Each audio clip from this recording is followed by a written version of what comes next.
We've come a long way. We've built up the groove, we've built up the climax, and we've also gone into the main break. And I wanted to spend a lot of time on this section because this is really the most important section of the track. Now, if we think about a song as a story that kind of develops over time, then we could think of the section that we've been working on for the past several videos as the main storyline. This has the most drama, it has the most conflict. Okay, we tried to create as many points of contrast between the break and the drop to create this tension between the two so that when we move from the break into the drop, we resolve that tension. So I definitely want to make sure that's right before I move outside of these borders, because everything that's outside of these borders is really just kind of a less dramatic version of what's inside. Anyway, so all that to sum up that I want to make sure that I put in the time to get this section right before I move on. And you know what? I really like what we have. We cycled around this, and that's the importance of cycling, is to make sure that it does build up in a way that resolves nicely when we cycle back around. But we saw that what we needed to do is turn off the vocal, because again, going back to the contrast, we had this really dense section right here, and we really needed to drop into a much more sparse arrangement. And so that kind of gives us clues as to how we're going to move on. But an important question for us is, what techniques does PAWSA use to keep his arrangement interesting over time? Now, the most straightforward way to do this is to simply build an arrangement map. And this is where I'm literally just going to map out and describe kind of the important things that happen in the arrangement over time. So I'm going to get started on that. So here we have our little arrangement map, and I'm just describing what's going on over time. And we can just extract some lessons out of it. So if we come over here, let's start with the intro. For the first 30 seconds, we have the kick, the open hat, the clap comes in after about 15 seconds, and we have the title vocal playing through, which is work that, work that, work that. But the work that only plays every about 4 bars in the intro. Now, I'm going to say, like, this is not something that I typically saw in the PAWSA tracks that I analyzed. Usually what he'll do is introduce a vocal halfway through. He also does that in here. He has a new vocal come in about halfway through. It's this gibberish vocal that I wrote. And typically he'll have a gibberish vocal come halfway through the intro. And so the lesson here from this intro is put a vocal inside, because you know what?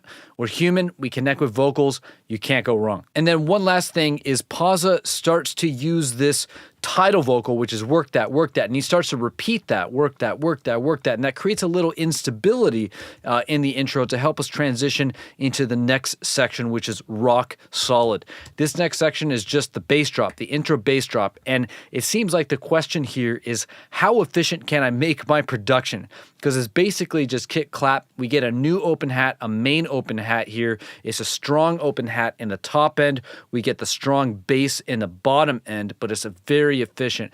And I think the mentality here is, don't distract from the bass. The bass is the main focal point here. Let's not distract from it. That plays for 8 bars, and once people have been able to digest that, PAWSA brings back the gibberish vocal. Now, this is a structure that pops up everywhere in PAWSA's tracks. He'll introduce this kind of gibberish style vocal about halfway through the intro that goes away when the bass comes in, and then he brings it back. Now, the bigger lesson here maybe is to get ready for a big word, recontextualize familiar elements, okay? So here we have this gibberish vocal playing in the intro, and so that's some kind of vibe, right? There's no bass going on, but then over here we get a completely different vibe because it's a much more powerful vibe because of the bass, and we bring the vocal back. So we're bringing back a familiar element, but it's in a new context, and that's kind of the lesson there. And so then we enter into the break section here, and this is a great example of what I was talking about in the last video, which is when I'm creating breaks, I'm thinking about 2 things primarily, tension and creating space. Now, we create tension a lot of times through contrast, okay? And so here, what PAWSA is doing is exactly what we talked about, is decreasing the production density. So the drums fade out over time, and we basically boil down to work that, work that, work that, work that. And he keeps a gibberish vocal in there, I think, just for interest. But we're really just boiling down to that single element so that we can get that maximum impact when we move into a more dense arrangement. And so in this case, we're going to get that climax vocal and the bass. And so it's a really huge moment there, especially when we're coming out of just a single vocal. And so that's the contrast that we were talking about. But then also, as you can see, the work that, work that, work that is getting slightly more intense. And the way he's making that more intense is by pushing it into a kind of metallic room reverb. So again, the idea of creating space. So this is just a pure example of creating contrast and creating space. All right, then we move into the climax vocal, and I kind of touched on the lesson there, which is basically getting this kind of crazy contrast. Here we're moving from sparse to dense. We can also think maybe low energy to super high energy. And then we just kind of ride that along for 16 bars. And then here we get something really interesting, which we've already built, but that's going to be a variation on the climax vocal. And then that's going to interact with a new element. And so in our track, we're going to take this vocal, and then we vary that, and then we have it interact with the bass hook. Cool. And then moving on, we have the strip drop. We spent a lot of time on this in the last video. And here we're really breaking things down so that we can have them build up over time. And then here we enter into the proper break and build without any low end. PAWSA has this build synth. We don't really have a build synth, but that's okay. We are taking his lead and doing the snare roll. PAWSA brings back the gibberish vocal. I don't really have anything that maps onto this gibberish vocal, but that's okay too. What we did instead was take the vibrate like jello bit and just kind of have that speed up the track in a percussive way. Ba, ba, ba, ba. And I thought that was a fun move to do, so that was something that we did instead. And the point is to just use the reference as a guide, right? We're not trying to map things exactly.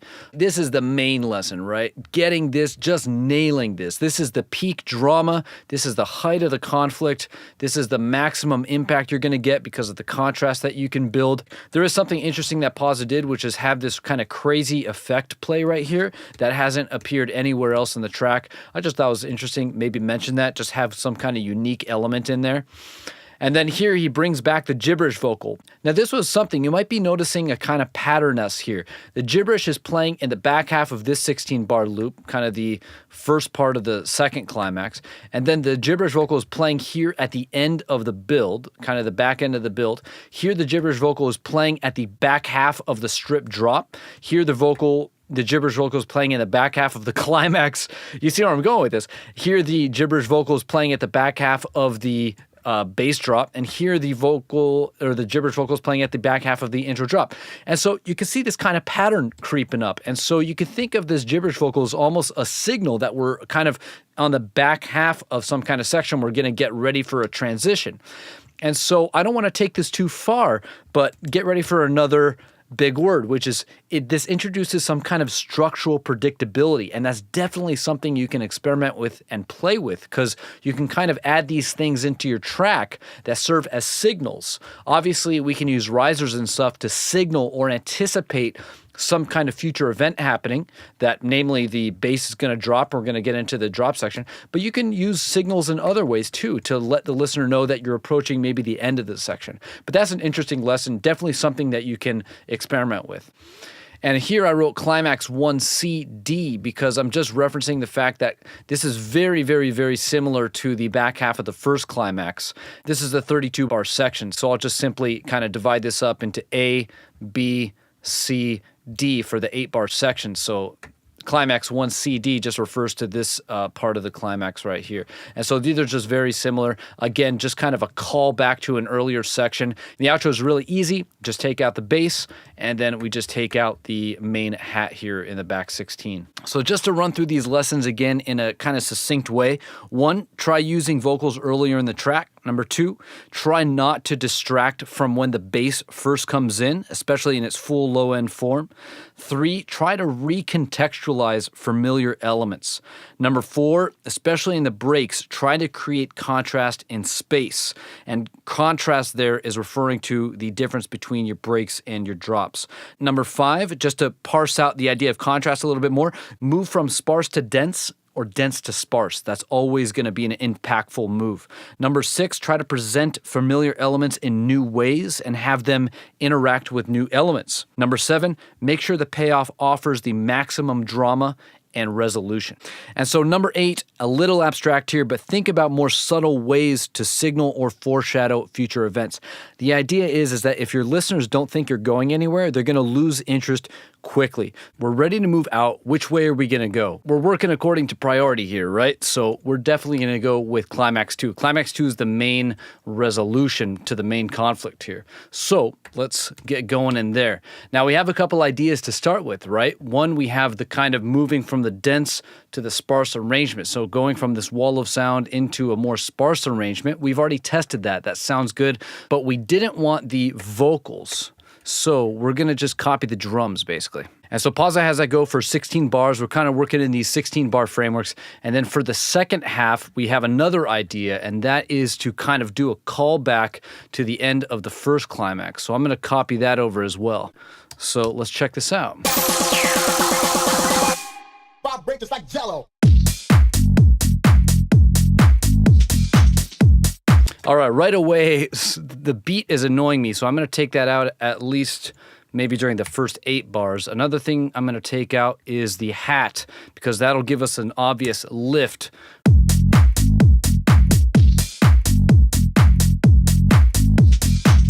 I have a couple ideas here. I want to get the bass hooks. Where are the bass hooks? And let's put them in this section right here.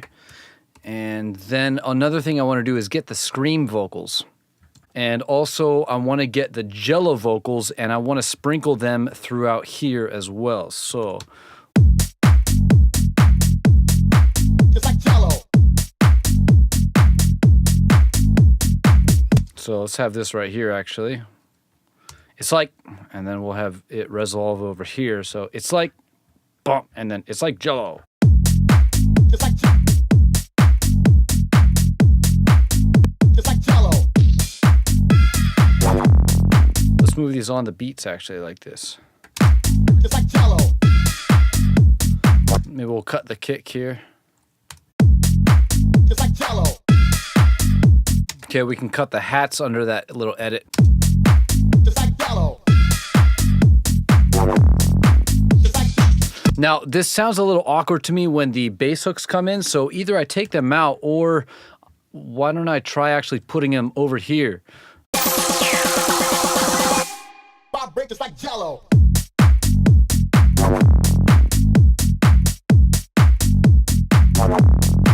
Just like So that gives it a little bit more energy. I kind of like that. And so then over here, they're a little bit more digestible. just like jello.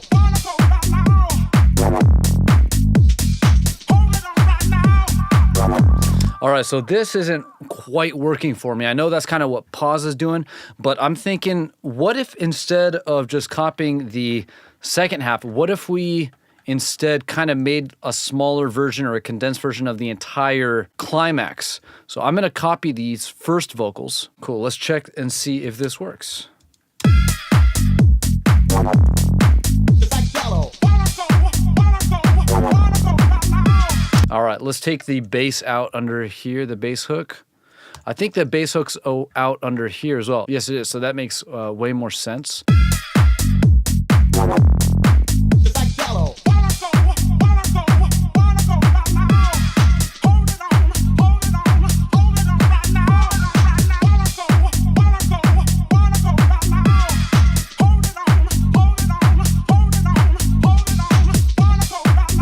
That's cool. I wasn't expecting the hold on right here, but I kind of like it. And then what we could do is maybe take the holding on and move it over here like this. And we'll get rid of this.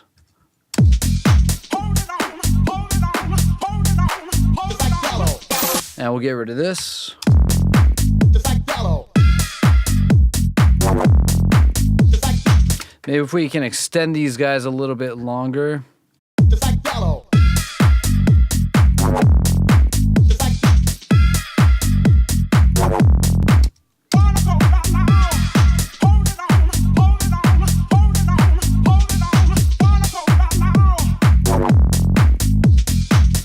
So, okay, I think we need to bring these guys over as well, like this.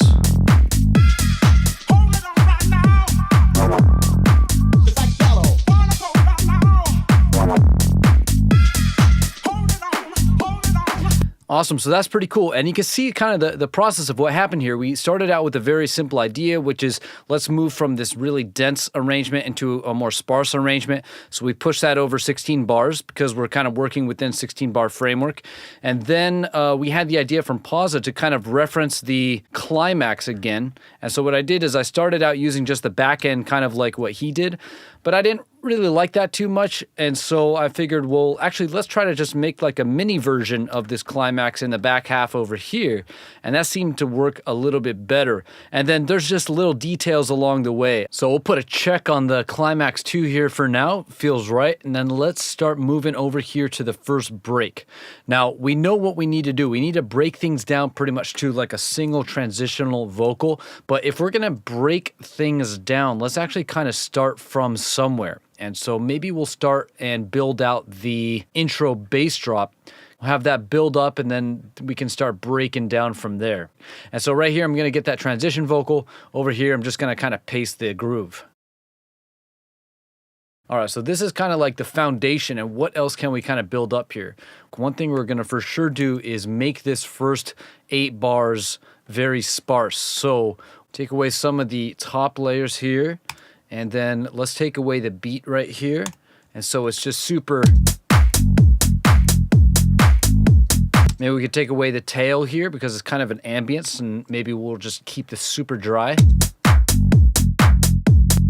But one thing that we definitely need to do here in the B section of the intro drop here, we need to introduce those vocals. We spent a little bit of time talking about how to recontextualize familiar elements and that stuff. So we definitely need to put something in here. Now, PAWSA uses this gibberish vocal, and we don't really have anything that maps onto that, like I said. So but let's just use the title vocals as kind of like a placeholder. Let's check this out right here. Maybe we can bring this guy over here as kind of a transition. Let's check that out.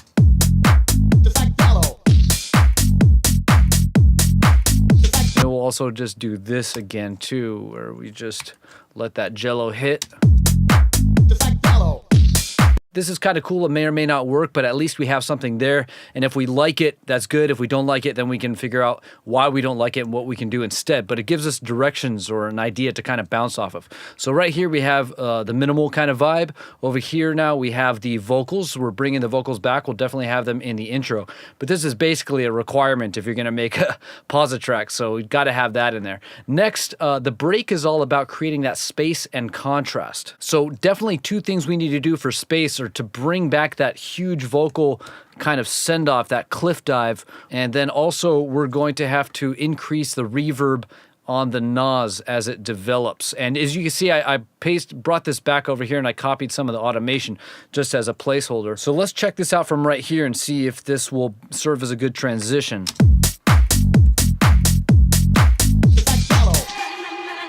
Okay, obviously not. So one thing we could do is something like this. We're just gonna kind of gain this vocal up.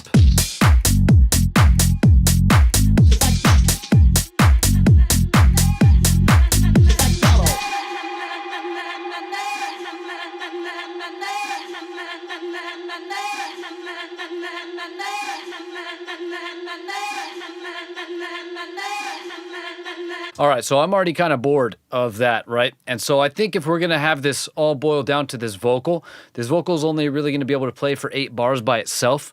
And so we'll probably have that over here. And so what we can do instead is take a page from what we did earlier, and I think PAWSA does this as well, which is here he has the drums fade down. Now, I wish I could be that simple where it's just a gain automation pretty much, and he's just folding the drums down. But what we did over here was to send the drums back into the back of the mix with all this lovely automation. So I think what we'll do is we'll kind of copy that, and we'll have the drums kind of fade down over this 8 bars. And just to keep things similar, I'm going to copy this. Now, if you remember, this is just the na na na na na na na na na na na na na na na. So the drums can kind of fade down and create that big space. And we'll have them go to the back of the mix and create the big space. But then kind of when they reach that back of the mix, what we could do is have the big space created over this 8 bars. And then so this will be fading up. We can start to have it fade back with the reverb. And what we could do is put this guy right here instead. So we'll have the kind of cliff dive happen right here. So hey, and then it just sends out. The reverb comes back on this guy. And yeah, let's see if this works. It's just an idea. All right, so I've just did some of the automation here. So basically the drums are being sent into the reverb, basically exactly like what we have over here, just in smaller framework, so over 8 bars here. And then I also did a little bit of adjustment here to the automation on the na na na. So basically the reverb is this top one right here. So it starts far away, moves forward to the front of the mix, and then kind of at this send off, that where we push out into the space, we're going to have this also move backwards into the space, kind of like what we did over here.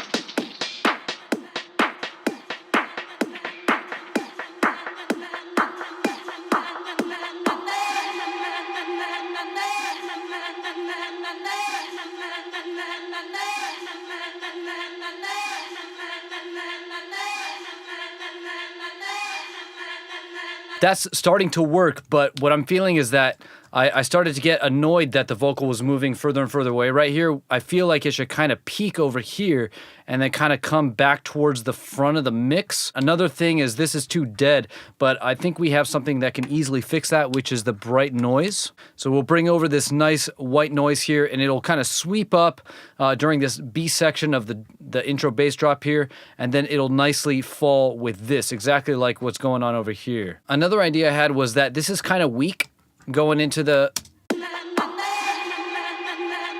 And so I need something to kind of accent that send-off. Just give it more punctuation. I'm gonna try putting a kick right here and see what that does. So let's see. So that I think will help, but we need to kind of develop the idea a little bit, where we go like dun dun dun right here. Let's put the 8th as well.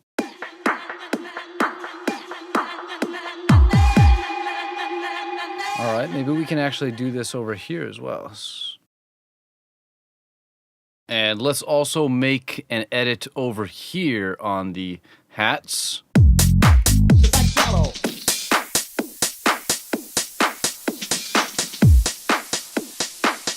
That feels a little bit thin. Let's try bringing the bass over.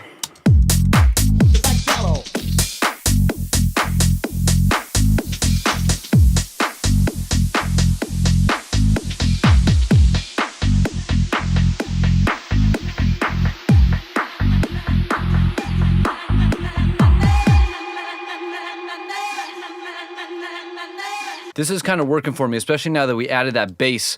Just need to nail this transition here. And basically, it boils down to just getting the automation right. Now, what I want to do right now is let the listener kind of digest what's going on. So maybe we'll have this vocal stable for a little bit right here before it starts to move kind of into the back of the mix. So let's get the high pass too.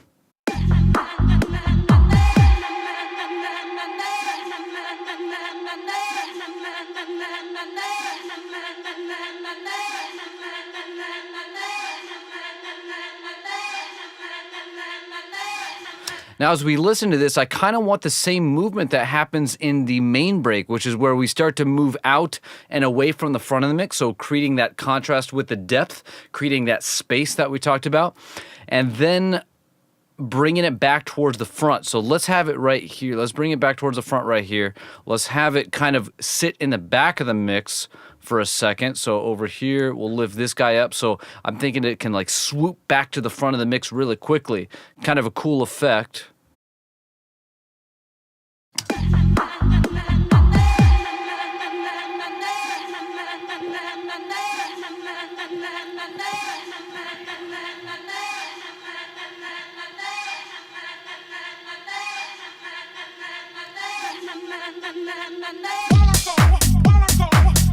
Okay, that could be pretty cool, but I feel it needs help. Now, PAWSA is able to manage to just break everything down and then make it go really nicely into here.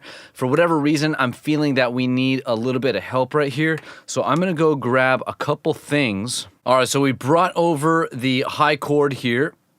Right here, this is gonna play through. We'll see how that sounds.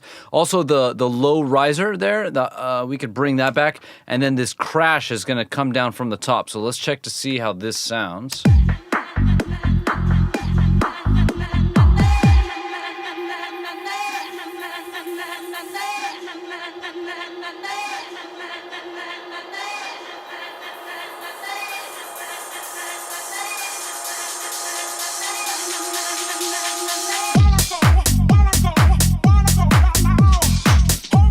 All right, so I'm feeling that and I'm not feeling it. So the question is, what am I not liking about this?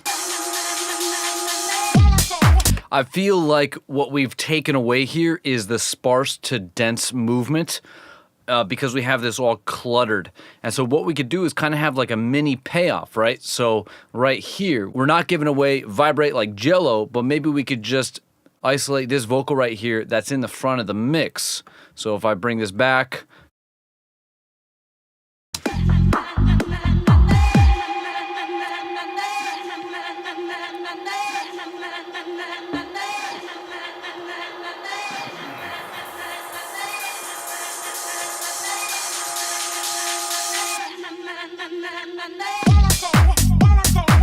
that feels way better to me because, again, we're just breaking it down right here, bringing it to the sparse to the dense, and I think that helps a lot. And these things are really contributing to creating that kind of atmosphere, that space, pushing things into the back of the mix, and just I think it keeps the interest for me. I know PAWSA kind of breaks down to like these one or two elements, and I'm bringing in a little bit more, but for me, they're working. And it's also kind of a little microcosm of what's to come, which is kind of this main kind of break section over here. And as I mentioned earlier, this is just kind of now a less dramatic version and a much shorter version of what's over here. There is one more idea that I had, and that was, what if we added in a lower octave? Because we're so used to hearing this vocal that it almost seems like this guy isn't special anymore. And I feel like if we just augment it a little bit and add maybe just a lower octave, that could be pretty cool. So let's experiment with that. Create a new track. I'm going to copy this down, and we want to bring this down in one octave. So I'm going to hold down Shift and press down. Let's change this to Complex Pro. That way we can adjust the format and get it to sound a little bit better. So this is what it sounds like right now. Not very good. Let's see. Let's try like 50, halfway. Okay, that maybe sounds a little bit better. Let's try like 30. Try 70. That's pretty good.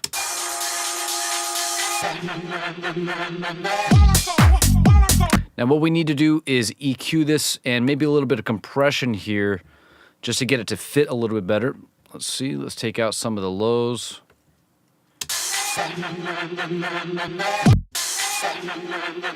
All right, about 200. Okay, let's also bring down some of the top.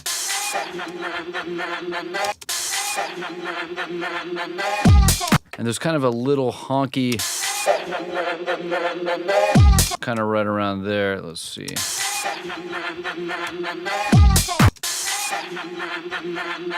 Okay, that's getting a little bit closer. Another thing is maybe we can actually wrap it around this vocal. Now that's introducing a little bit of depth, or a little bit of width, but that's cool because everything right here is going to pretty much slam in the center. Cool, so this is just a little doubler rack that I made using Waves's doubler plugin, and all I'm doing is just controlling the panning. It's basically in the default setting. I turned off the direct signal, but what I'm going to do now is just pan these. Let's get them kind of in the middle. So I'm going to set these two macros here to 64 so that the two pan positions are basically right in the middle.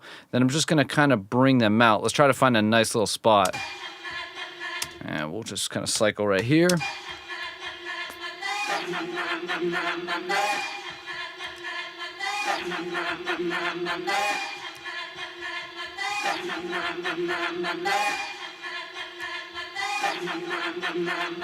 That's pretty cool. I mean, it's just kind of surrounding the center vocal, but it's not going too wide, and I like the way that sounds. I think one last thing is maybe we can compress the peak levels of these guys. Infinite ratio, let's just kind of bring this down here.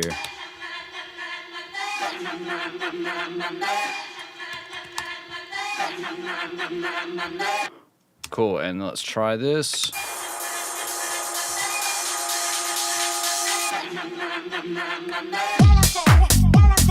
And then let's try it without it, right? We got to test it A, B. That was really cool though, but let's check it.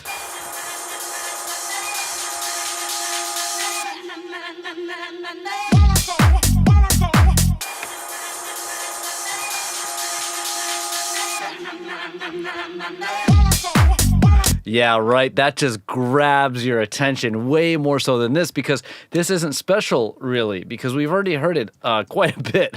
And so once this guy comes in, it's like, whoa, what is that? That's cool. And then you just get smacked in the face again. And so that's kind of exciting.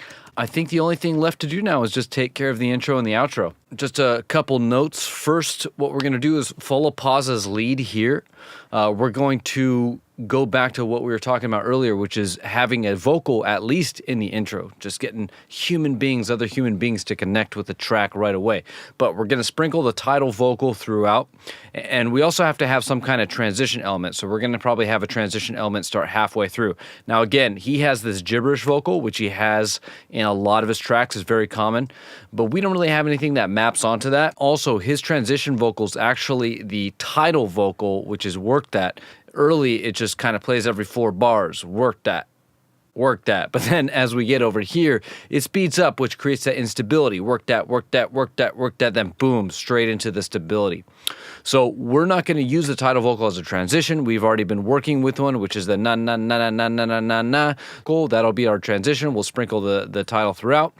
Other structural kind of things, he has a clap kind of lift right here. We'll go ahead and do that. Another thing is that we have the 2 open hat layers lift halfway through this intro bass drop. Now, this is the most powerful hat right here, just the straight up hat 909. But what I want to do is leave this strength of this hat just for when this bass kicks in for the first time. So we get kind of like the double lift, polar lift. We get that strong open hat, and we get the strong bass presence. So I'm going to kind of leave that strength for when this moment occurs right here. So I'm going to take these guys, and we're just going to have them play throughout the intro. In PAWSA's track here, we don't really have a high-pass kick starting out. That's fine. Let's just go with it for now. No bass, obviously. We're going to bring in the clap right there. We'll leave the clap layers out as well. All right, and the title vocals, let's just take these guys and see where we can space them.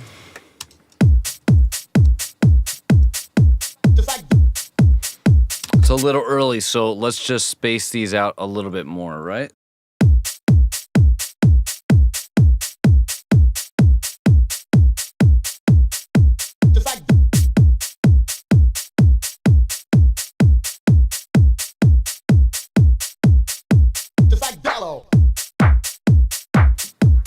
Just a little edit on the fly. Okay, multiplied that edit across here, and then let's go ahead and bring over this guy. He's going to come in at the 16 bar mark. Just have him fade up.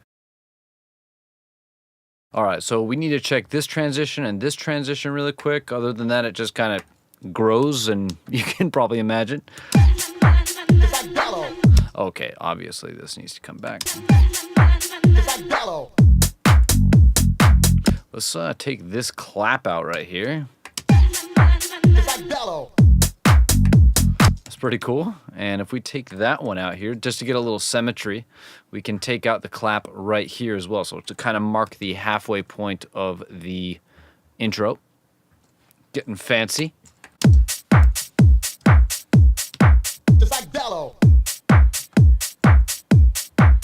Okay, it feels like not enough happens right here. So we'll go back to that kind of the concept that we've talked about before, which is double lifting. And let's go ahead and bring in the beat.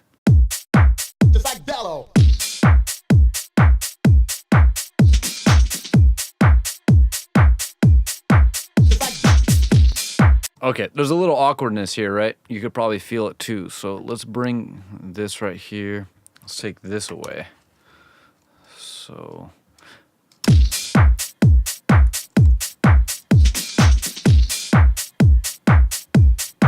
Just like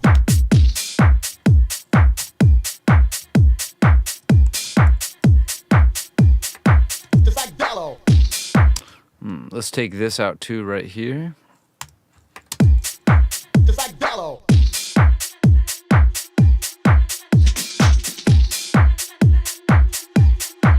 like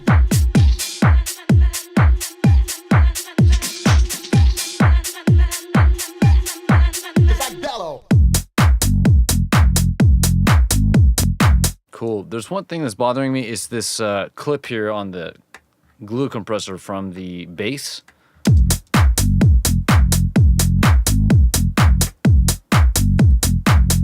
It's just adding a little too many harmonics there, so I'm just going to turn that off. Just like Gallo.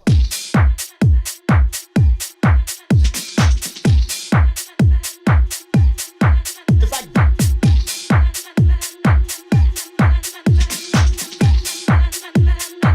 After this point, I feel it's a little too predictable with the na na na coming up. It's not that interesting. It's such a typical thing to do, right? Where just something linearly is coming up. So what I'm thinking about is let's have it kind of peak out at a certain point and then we'll have it move backward. So maybe we can have it peak out kind of right here and then it will go back from the front of the mix. So we'll bring it to the front, then we'll take it to the back.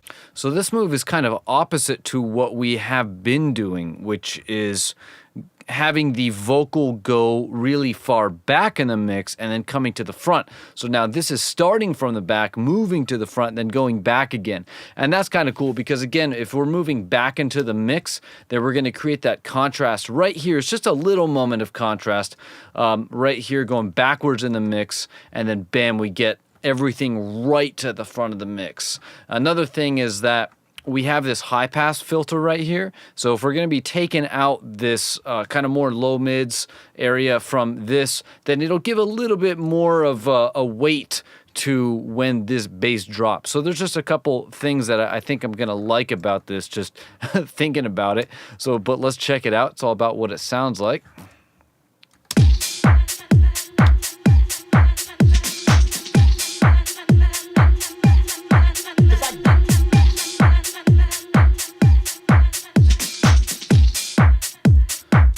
Okay, that is way too dramatic.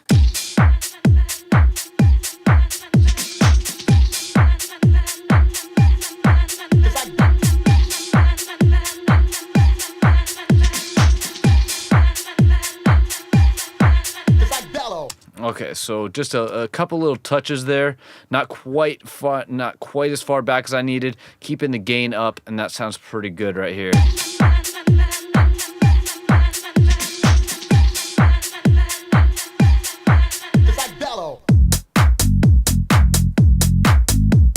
Maybe we can turn the gain down right here just to get that cutoff.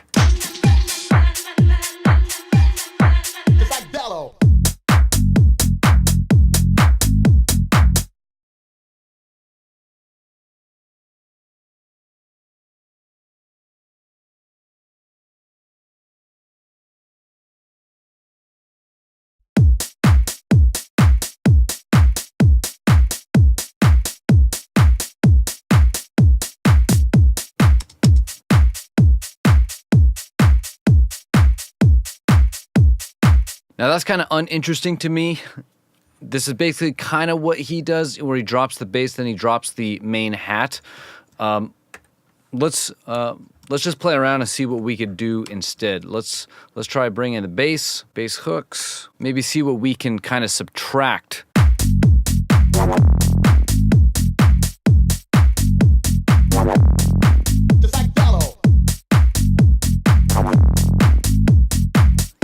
Okay, let's have the bass hooks stop here. We'll have the vocals stop here. And kind of like what we do in these sections, bring the beat in halfway through, bring the beat in a little bit. Let's go ahead and just bring the beat in.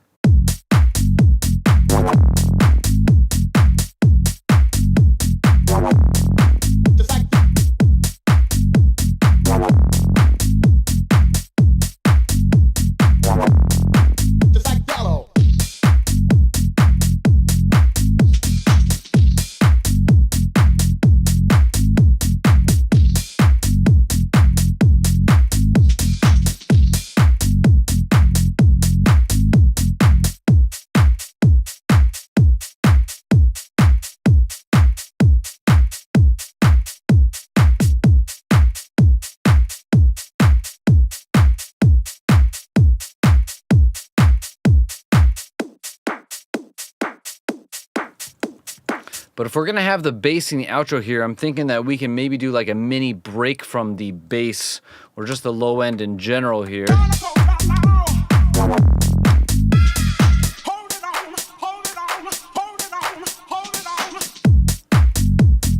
Okay, so that works a little bit better because we just take it away and then we can bring it back and it kind of feels just like the outro. But we can also kind of have this section as like a callback to earlier, right? Over here. So if we bring over the chord, we can bring over the na-na-na, we could bring over the snare roll. And those are all just transitional elements. But let's tweak these dials a little bit. Let's have this come up. Let's have the snare roll come up right here. And then we'll also have the chord come up as well.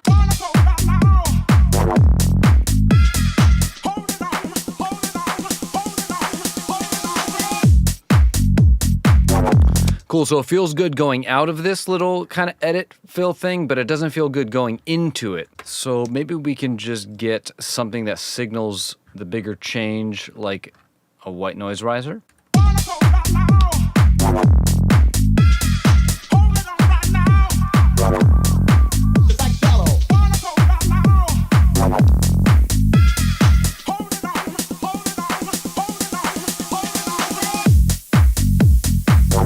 That kind of works. Let's take this side out though. And one final little kink I think we need is just a little transition here. So that flows, and then right here, it could use a little something, right? Let's take out the hats here.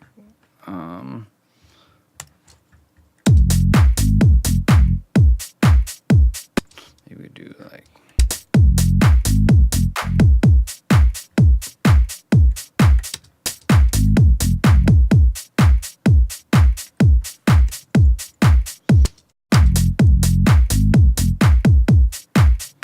that's kind of trippy, right? Just deny you the very last bass note. That's really funny.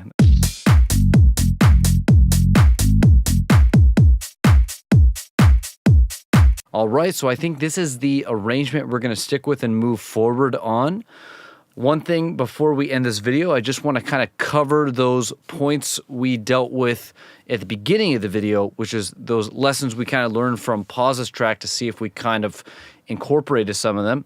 The first one was use vocals early on in the track, and we did that right here. We brought in the title vocal, similar to what PAWSA did. We also brought in the na-na-na, our transition vocal. We don't really have anything like his gibberish vocal. I've said 50 million times in this video, but that's all right. We've got the vocals, check. Don't distract from the bass in the intro bass drop, and we kept it pretty minimal, so that's good there. We're recontextualizing the familiar elements by bringing the vocals back over here. Actually right here, the title vocals, we brought them back, so that's a check on that. That's point number 3.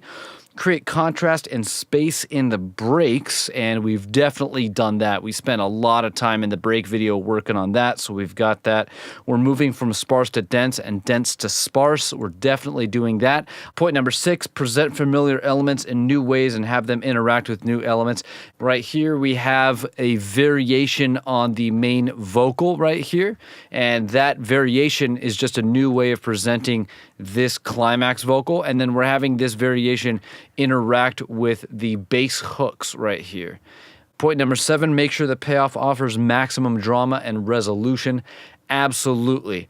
There's no greater point of drama in the track other than this little section highlighted right here. So point number 8, think about more subtle ways to signal or foreshadow future events. So that's referring to PAWSA's gibberish vocal, which kind of plays towards the tail end of several of these sections in the track. So for the millionth time, we don't really have something that functions like the gibberish vocal. So maybe we don't get a check on that. We don't get an A+ there. But we do have the na-na-na signaling the important structural changes, right? So moving from the intro into the bass drop, moving from the bass drop into the break, moving from the break into the main climax, and then moving from the main break into the second climax, and then just this little hint of it right here at the end as we move towards the outro. Of course, we don't need to approach it in this formulaic way. The point is to kind of just experiment with what ideas you could take away from a reference track and apply them in your own way. And I think we did that pretty successfully. And so I think the next video, what we're going to do is get into the flow stage. It is my favorite stage. It is the stage that takes your track from a sketch, like what we have here basically, into the next level. It takes it into the stratosphere.